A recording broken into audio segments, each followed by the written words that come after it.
Good morning. Welcome, everybody, to the weekend wrap up here on Shelbyville Now. I'm David Thomas, Mr. Josh Blevins. Josh, it's good to see you again this morning Good to see you again. A little slower week than the previous weeks. It's not as much going on this week as we've had in the past. So we'll see if we can tighten it up a little bit and not go for 45 minutes to an hour. Okay, all right. Well, we'll go as long as we need to, and then we'll it's the internet. We can go as long as we want. That's true. That's true. All right. Well, before we dive into what happened this week, Josh, let's take a quick break and hear from Dennis Young Insurance, our fine sponsors, and we'll be right back after this. With the personalized service you deserve at Dennis Young Insurance Agency. As a local independent agency, we offer coverage from several different companies, including Erie. So whether it's auto, home, life, personal, or business, we can find the right coverage to meet your unique insurance needs. And with a rate lock advantage, your rates won't go up as long as you do not change drivers, autos, or addresses. Contact us at Dennis Young Insurance Agency, insuring Shelbyville and surrounding areas since 1988. Again, we want to thank our sponsor, Dennis Young Insurance, for allowing us to do the weekend wrap-up show. Josh, I always have a lot of fun doing this and have a lot of fun talking about what's going on around. Yeah. And there's some interesting things that we'll talk about. Not a whole lot of content today, but some very interesting stuff. So why don't you dive in? A lot of things going on. I'm going to tell you what the biggest news story, I didn't get it on my rundown, but I came across it in the last day or two. Did you see, David, the Is This Progress house? They cut the grass around it. Did they really? That is progress. That's progress. They cut the grass. Right, so that is, as we know, that's really the entry sign to the city of Shelbyville. Yes. You know you've come to Shelbyville when you see the house over there that says, Is This Progress? Right. And it was grown up around it for years. Something that might distract from that, we have banners on the overpass now that says, Welcome to Shelbyville. Yeah, for the horse show. Yes, and Miss Susie Johnson takes care of that every year. She makes sure that gets put up. Those banners are all up. But just if you're driving down 231 now, you're going like, where'd all the grass and stuff go? The house is still there, the spray paint's still there, but the grass and the making progress in Bedford County. We made progress around the Is This Progress house. So that is our story of the week. That's the big one. Right. But getting into the other things that went on during the week, Tuesday night we had our county commission meeting. It was 8 minutes long. That's big news. That's big news because apparently there's nothing going on in the county. There was nothing worth discussing. So they came, they pledged of allegiance, they read through a couple things, and they left. So, I mean, I guess not a lot of county business this month, but they did say that next week at the Rules Committee, they're bringing in Charlie Curtis, who is the head of the state organization that oversees all 95 county commissions. Right. And he's going to discuss some of what went on the previous week of the Rules Committee as far as they're trying to rewrite their He's rules. The guy you ask a question and he's got the answer. He's the one that has the answer. He gives the official answer from the state. He's been there long enough to, I think he's seen this. He's done a one or two rodeos. Well, 95 counties. We're not his first one to visit. No. He's probably been here before. So. It's good to have him coming. Yeah, good to have him coming. And then the week after that, because there were financial questions at the previous meeting, they're bringing in the state comptroller, somebody from the state comptroller's office, and they're going to be at the financial management committee meeting to ask any kind of financial questions they have. In particular, there were a lot of questions about the 1981 Act at that meeting, and they said rather than just make up answers, how about if we bring in the expert? That would be good. You know, what a crazy concept. I know. So that'll happen the week after that. So. But other than that, at the county level, not a lot going on. If all we got is 8 minutes to discuss things and no discussions. So. We have talked longer now than they talked up there. Than they did at their meeting. Exactly. So it's time to move on. No, actually, we're only at 4 minutes. Yeah, we're not there, but you get the idea. Same night, a meeting that I didn't go to, but I should have because it was much longer and much fuller. In the city of Bell Buckle, for the last few weeks, all the talk in town has been about barbecue smoke. So smoke in Bell Buckle. I have breakfast in Bell Buckle every Friday morning at the used to be called the 82 Market. They renamed it, but all the chatter is we got a barbecue place in town, and some people aren't happy. There's smoke coming out of their smoker. So there's no way to make barbecue without smokers. It seems hard to make barbecue without smokers. So there's that. So I don't know all the players or all the pieces, but on social media, as tends to happen, a video came out a couple days ago, and it was all the talk Friday morning. And they had this meeting. A few pieces of the meeting were videotaped and clipped together, posted on Facebook. And it was quite the interesting video. If you go to Alley Barbecue, which is the name of the company, on their Facebook, they've got the entire 13, 15 minutes of video, which we don't have time to play, but I clipped it up even more. We're going to play about 2 minutes. What we have here is one of the aldermen from the city of Bell Buckle is going to give a statement about why they're concerned about smoke coming out of the barbecue smoker. He's then going to turn his statement into the Good Samaritan story. Not sure how you get from smoke out of the barbecue to the Good Samaritan. And then we're going to see at the very end of the clip, we're going to see the actual smoker in process of smoking and see what all the fuss is about and see, is this worth a meeting that drew in the entire town, standing room only, and people having to stand outside. So Yeah. let's watch 2 minutes of smoke in Bell Buckle. Because I know that some people think we're being sticky. Would it be possible for me? I really enjoy the smell of cigarette smoke, and I like that smell. Can I light up in this building? Why not? Health department says you can't. Why not? I have the right to smoke, don't I? You have the right to smoke, but the health department says you can't. Are they? Whose Can't rights? chew either. Whose rights are they protecting? They're protecting. Your right to not my right to. not live with secondhand smoke? Yes. Okay, I just checking to make sure that that's a proper precedent. And Jesus said, love God and love your neighbor as yourself. If you have these two, all the rest of the laws will follow. And then the Pharisee asked, he said, well, who is my neighbor? And Jesus went on to tell a story. A Samaritan came by. And I don't know if you guys know, but Samaria is to the south of Judea.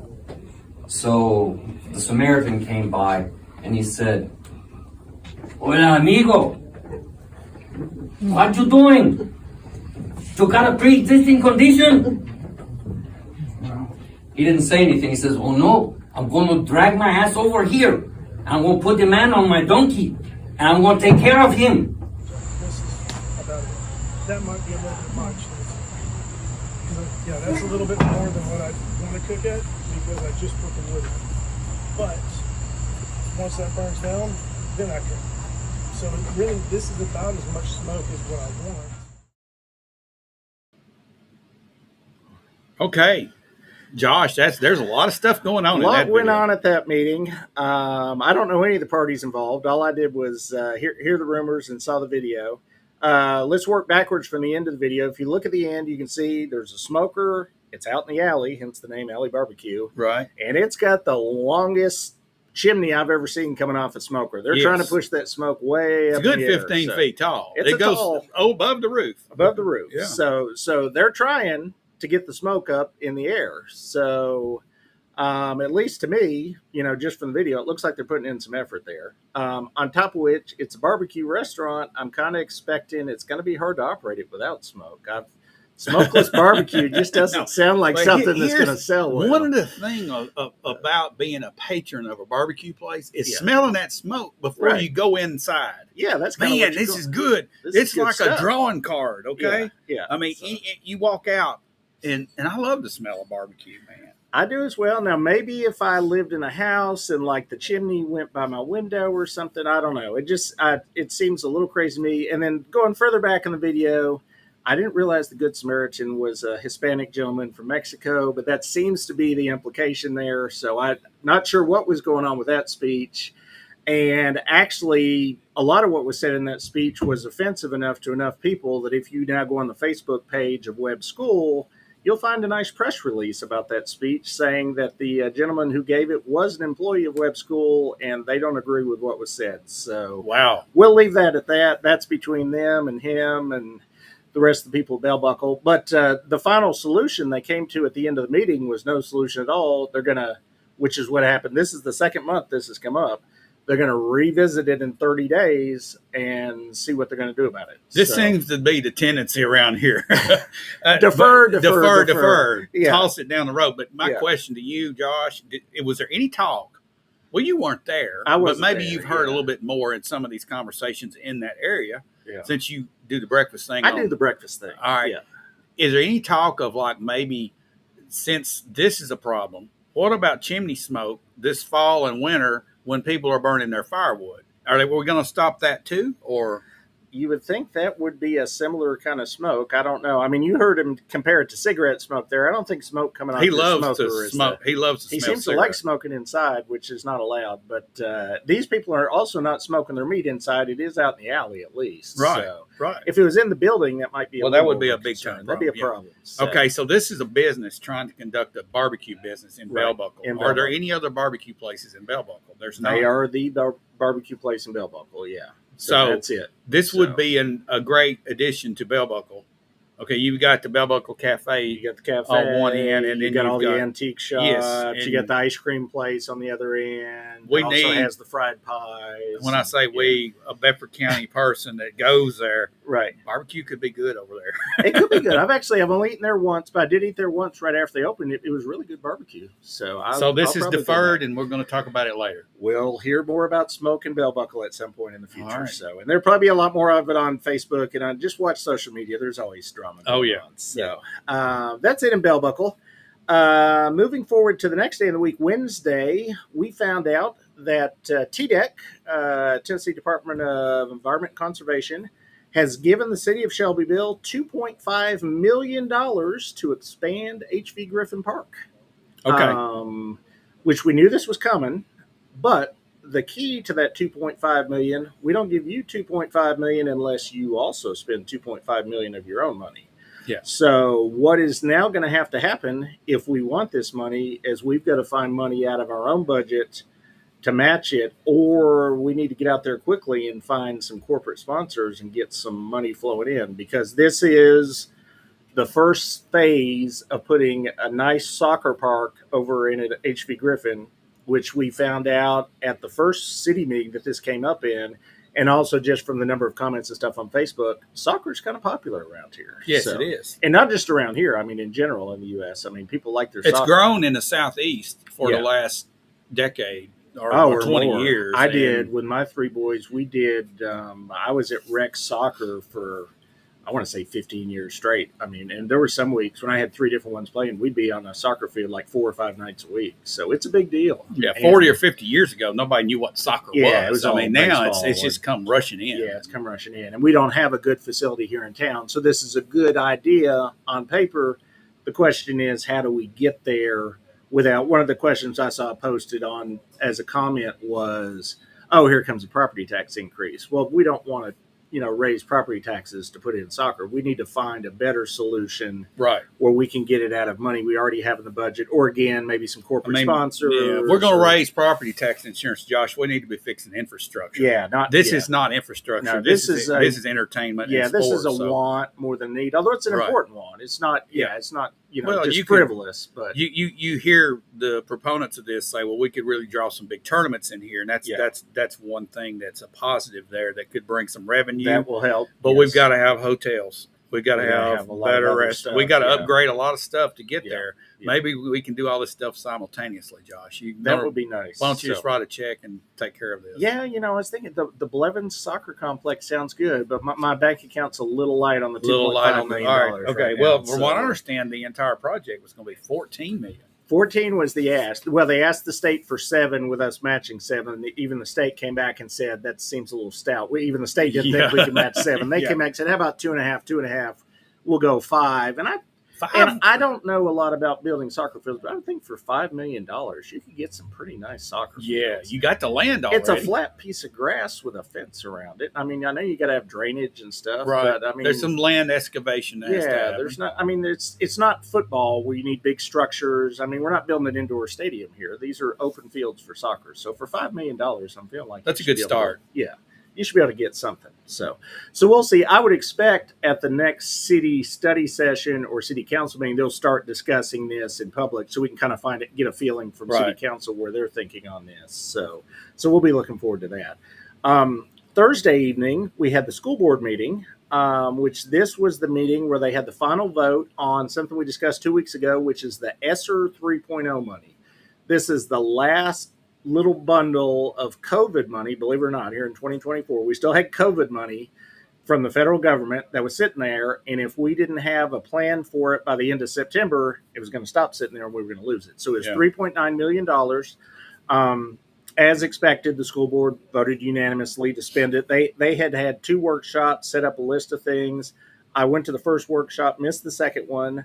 But as they read off during the meeting, about $925,000 off the top goes towards textbooks. That was part of the requirements, the ESSER funds. You had to spend a certain percentage on learners. They took care of that. We're getting 4 new school buses. Thomas and Liberty, which are currently undergoing expansion. This is going to cover all the furniture that's going to need to go in there when those new classrooms are done. We're getting security cameras and new higher security door access at a number of different schools. And then the big dollar amount figure out of this is $1.2 million for vestibules at 9 of the schools. That's where you go in the front door and you're still not in the school. You're locked in a little room, basically, where they can see you and you have to present ID and they have to make sure you're not a threat to the school before they let you all the way into the building. So that's a security feature that was needed. And by having this federal money come in, it was an easy way to take care of it. So there was additionally some reimbursements for stuff that they spent at Cartwright. They said they were going to a few dollars for that. And then when this is all said and done, we've now spent $3.9 million in federal money on stuff, some of which was already in our budget.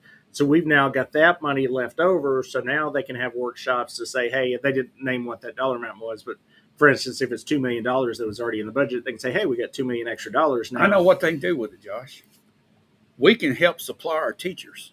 That would be nice. Let me tell you something. Right now, a teacher, when they start the year, for the most part, has to go get their own supplies. Yeah. And Tina Corley has started this Adopt a Teacher program, and they raise tens of thousands of dollars so the teachers can just buy supplies for their classroom. How about if we supplement that? If we gave with them some of this money? And I don't know. I don't know if you can do that. Well, and I don't know. Do we even give them some kind of a stipend at the beginning of the year? We ought to be if we're not. But whatever we're giving them is not enough. Because you're right.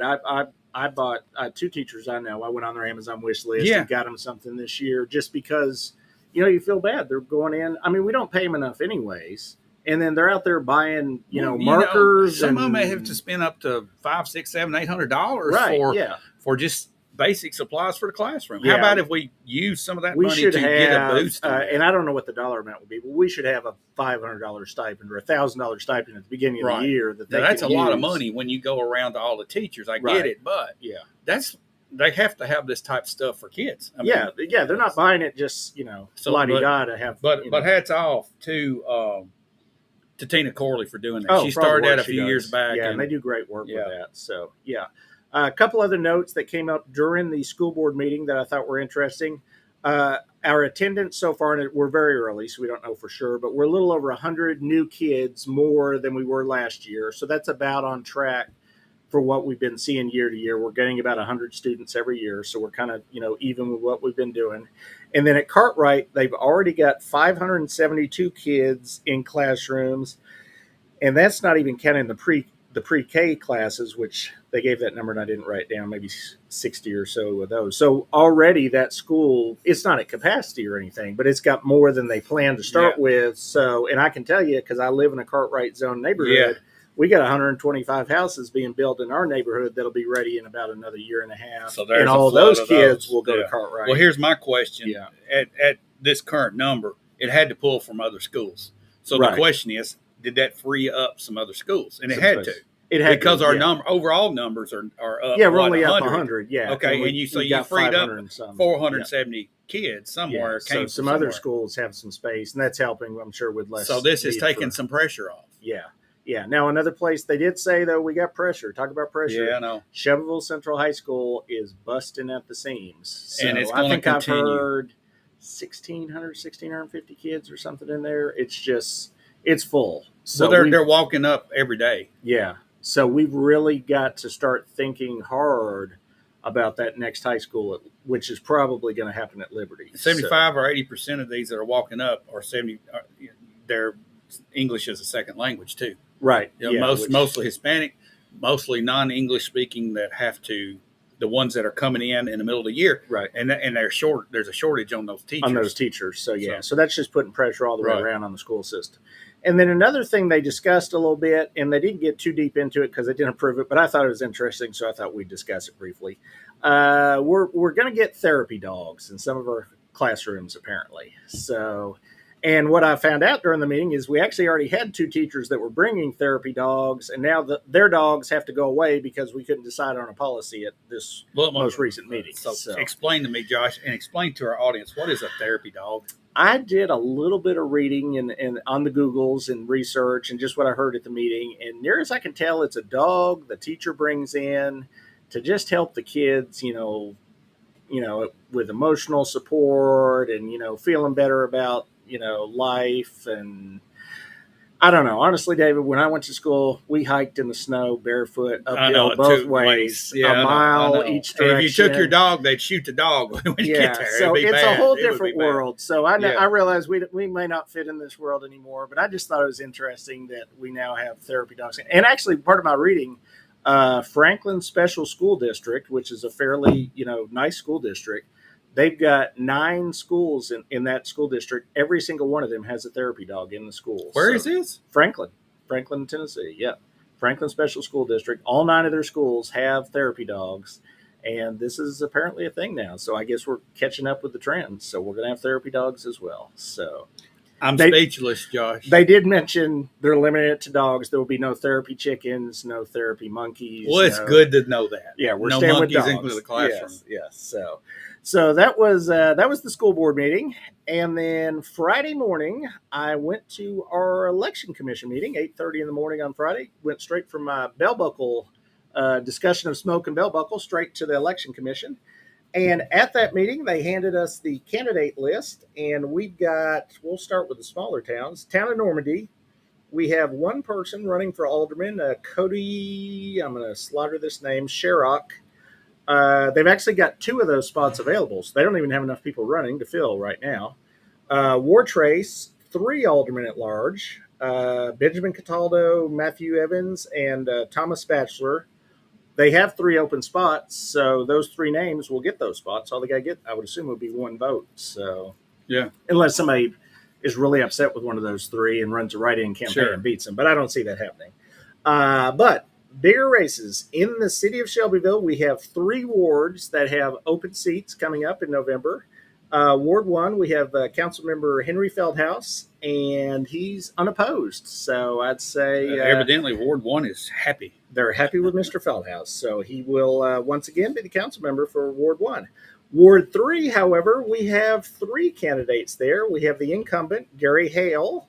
We have a Betsy Noel, and then we have a J.D. Daniel Jr. So for whatever reason, the people in Ward 3 are going to get more choices. So they've got 3 people running. And then we get to Ward 5. We've got our incumbent, Stephanie Isaacs. We have Dee McCullough. And then some crazy guy named Josh Blevins. And I got a question for you. Why, Josh? Why did you decide to run? Running for council in Ward 5? That's a long answer, and eventually we'll do a video discussion. Yeah, but just I've briefly, got to sit you down. We got to do meet the candidates, even though everybody knows you. I have 5 very important questions for you. Yes, we're going to do a meet the candidates, and not just with me. We would like to do a meet the candidates with all 7 people running, even the incumbent that doesn't have anybody running against them. This table and this mic is open, and I have 5 questions. Yes, that you'll answer. Simple. Yeah, simple. Ask questions. all of them. But for me personally, why I chose to run was it started for me back last year. I think it was June of 2023. I had worked with one of our county commissioners, who's a good friend of mine, and I'll go ahead and say his name because I don't think he'll care, Eric Maddox. We worked for several months and developed a amendment for the county budget where we were going to be able to cut the property taxes for everybody in Bedford County by 6%. And without affecting services, it also would allow them to maintain the pay increases for employees. And we're now well past that. We've seen 2 sets of budget numbers since then. And had that been adopted, nothing that we've done in the last 2 years would have changed. We still would have been able to build Cartwright. It was a good plan. And it still, it failed. We lost 4-14. But it was a good plan, and we weren't able to push it forward. But that very same month, I went to a city council meeting because we were curious what the city was doing on their budget. And at that point, I wasn't plugged in yet on the city level. So I went to the city council meeting in June of 2023. I'm almost positive it was June. I'd have to go back and look at the video. And they were voting on the city budget that night. We wanted to see what they were doing with the taxes. I went as a resident of Ward 5, where I've lived for 2.5 years now. And my council person wasn't there for the vote on the budget. So I felt like I was there as a resident and I wasn't represented at that meeting. And I thought, you know what? The best way to make sure I'm represented is maybe, run for the seat. So that's what I'm doing. It's a year later, more than a year later. I feel like we as residents of the city haven't been fully represented, not just in my ward and city council, in general in local government. There's the perception here that we've got a lot of people that have been here longer, that have a certain last name, that maybe have a few more dollars in their bank account. And it's not we, the people, that are represented right now. It's we, the people that have more money, or we, the people that have lived here our whole life, and our cousin Bobby and our cousin's cousin Bobby, they've done this and done that. So a lot of those people get represented, and maybe some of the smaller people that don't have that pedigree or that background don't get the same level of representation of the city. So my goal would be to represent the people that live in my ward, every single one of them. I've only lived here 2.5 years. I've not lived here my whole life. But to me, that's a plus and not a minus. And that when something comes before the council, I don't have to look at that and say, oh, I went to school with that guy back in 5th grade. I can't vote against him. Or, I know his cousin Bobby. We go to church together. Yeah, sometimes or, the facts get distorted by all that convolution. Yeah. And believe it or not, there's a world outside of Bedford County. I've lived here 2.5 years, but I lived in Nashville a lot of years, but I've lived in Canada. I spent large amount of time in Mexico. I've lived in Maine. I've lived in Kentucky. There's a whole world out there with other ideas that didn't, come from Bedford County. Maybe it's time to get a few new ideas into local government rather than doing the same thing over and over and over again. So that's what I'm hoping. And we'll see. I mean, the people will be the ones that ultimately make the decision. Maybe they're happy with where things are at in the city and they just want to keep the same old. Yeah. And if they do, we'll probably keep getting the same results if we keep electing the same people. That usually happens that way, doesn't it? That usually happens that way. So I'm just there to hopefully, A, represent my people in my ward, and B, offer some new ideas that didn't come from, local, that came from having experience outside of the city, outside the county, outside the country. Right. There's other things going on out there, and it's good to maybe bring in some fresh new ideas. Yeah, fresh eyes is also a good thing. When you've been here your entire life, you just kind of start getting numb to a lot of stuff. Right, and it's good to have somebody come in and look at it from a different vantage point and say, well, why are you doing this? Right. Well, we've done it that way for 60 years. Yeah. That still don't make it that doesn't make thing. That doesn't make it right. And maybe it is right. Maybe you've done that way for 50 years because that's what works. But, it would help to have a different perspective, I think, sometime. Well, we're going to sit down and do a full interview. We'll do a full coverage of that. And then anybody.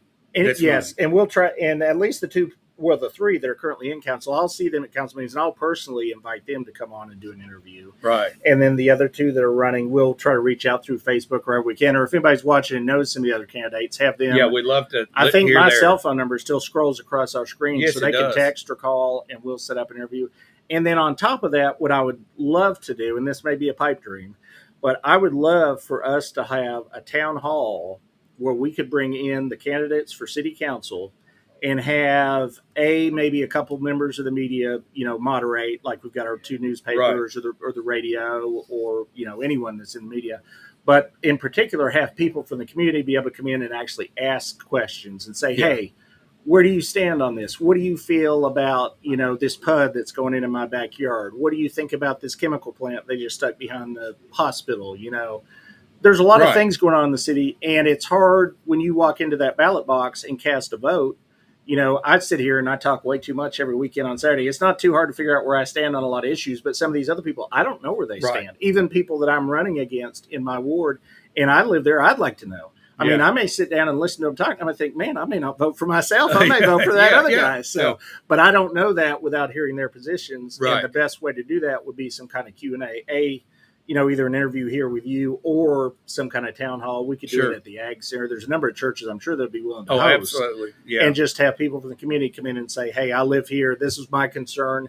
And that's part of what I want to do if I get the seat is I'm all over social media and available. My cell phone number runs across our screen all You're day. not hiding. I'm not hiding. If somebody's got an issue in my ward and they want to reach out to me, they're going to be able to get a hold of me, and I want to be able to represent And you do them. breakfast So, Fridays at Bell Buckle. We I know do that, breakfast too. Fridays at Bell Buckle. I do breakfast Thursday at Coffee Break. I Right. do breakfast Wednesday at Pope's. Anybody can come Yeah. to any of those breakfasts, and Yeah. I'll be happy to sit down and talk to them, drink a cup of coffee, and go over what's going on in the Right. city. Awesome. Well, yeah. we look forward to it. And honestly, I just appreciate people making themselves available to run for office like this and represent. We need representation, Josh, at Oh, we all do. levels. Yeah. And I'm glad to see people that actually want to represent their constituents stepping up to the plate. Thank you. Well, thank you. And with that was kind of the week in review. So I think we're going to hear from our sponsor, and then we got a few interesting things coming up next week we'll talk about.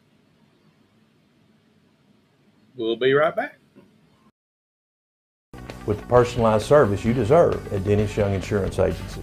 As a local independent agency, we offer coverage from several different companies, including Erie. So whether it's auto, home, life, personal, or business, we can find the right coverage to meet your unique insurance needs. And with a rate lock advantage, your rates won't go up as long as you do not change drivers, autos, or addresses. Contact us at Dennis Young Insurance Agency, insuring Shelbyville and surrounding areas since 1988. All righty. Again, we thank Dennis Young Insurance for allowing us to do this show, the weekend wrap up. And Josh, what do we got coming up in the upcoming week? Before you jump in, I will say this: we have the celebration starting, and you got That's that the big written one. down. I had it on my rundown. Donuts Donuts. start Wednesday or Thursday. So there's going to be a line forming. I think it's Wednesday. Is it Wednesday? I always thought they started the Thursday. It but might we'll be find Thursday. out. I'll be there Wednesday. Oh, well, get there early. You text me. If there's donuts there, I'll go ahead and We'll come be down. camping out for the donuts. August 21st to 31st, in case you live under a rock and just moved to town and don't realize that we have this little horse show every year. Yep. So this is, Yep. what is this, the 86th one, I believe? I believe that's it. 86th annual celebration. There'll be people in from all over town. There'll be horses in. There'll be donuts. It's going to be a good time. So school's out, I think. Don't they let school out for most of school's that? out, School man. gets out for the celebrations. So this is the big time of year here in the big city. So we're looking forward to that. But in addition to that, even though we have the horse show, believe it or not, local government doesn't shut down for the horse show. We've still got things going on. So Tuesday night at 5 o'clock at the county courthouse, we have our monthly standing committee meetings. The big one, which is the one that starts at 5, is the rules committee, where we got Charlie Curtis coming in, and he's going to tell us how it is from the state's perspective on these new rules that we're writing, give recommendations to the commissioners. They're still debating a few of these new rules that they want to bring in, and he'll tell us, what's the best way to do it, how the other counties handle it, and that type of thing. And then Thursday night, which the celebration is already going on at that point, 6 o'clock, a big one for me, which I go to every month, City Planning Commission. And it's not a bad agenda, 2 pages, but there's 2 interesting things that I've picked out so far. And there's always something I'll hear in the meeting that piques my interest later. But just looking at the agenda, 73 unit major subdivision on Richdale and Brown Lanes, which those feed off of Fairfield Pike. And we know how traffic is already on Fairfield Pike. Right. So this is 73 more houses going. Mainly it feeds into Brown Lane, looking at the drawings. That's I've seen. 150 more cars, more than likely. At least, yeah. I've seen, and actually I reposted a post by one of the neighbors Right. that lives over there, just that had the drawing and stuff. This particular development, there's no rezoning involved. It's already zoned correctly. All this is a site plan. So what that means is there's 2 different kinds of things that come to planning real quick. We won't drag this out, but they get administrative issues and they get legislative issues. Administrative issues are the ones that they get a list of check boxes, and if it hits the check boxes, they got to say yes. And that is what this is. It's an administrative thing. This is not something that has to go to city council. They're not rezoning. They're not changing the law like they are with a rezoning or a PUD. So and I expect a lot of discussion because it's a big development. Right. But at the end of the day, if it checks all the boxes, this is going to get approved and won't have to go to city council. The downside of this, where you have to look at these planning things, it doesn't just happen in a bubble. If you look across Brown Lane to the south, there is a massive PUD that is currently working its way through the system, planned unit development, Right. and it's 300 plus houses or something. So that's going to feed into Brown Lane. This is going to feed into Brown Lane. All that feeds into Fairfield Pike. I mean, 70 plus. I Yeah. mean, you're 400, 5. I don't know what the total is. A lot of houses feeding in. And this is not, I mean, this is what, 2 blocks up from the H.V. Griffin, where you turn into Yes. H.V. Griffin Park, which is already a dangerous intersection. So we're about to feed a lot more cars in between H.V. Griffin Park and the new Cartwright School On Fairfield Pike. on Fairfield Pike. That's already narrower than it needs to be for the amount of traffic we have. So these are the kind of things that it's important that our city council pay very close attention to, and part of why I, as someone that may or may not end up on city council, why I go to all these planning meetings, because if you don't know, you just see this sitting by itself, you don't think about that other PUD that's coming in. You just say, oh, this looks okay. Right. You got to think about all the other stuff going on the same street. And that ties into the second item that's on the agenda. This is a piece of property, and I didn't put down the name of the street. I'm forgetting what street it's on now, but it feeds in right next to the new Lexington Cove planned unit development. Okay. So we're about to approve that, and we've got a 3.3 piece of property that they want to upzone to multifamily.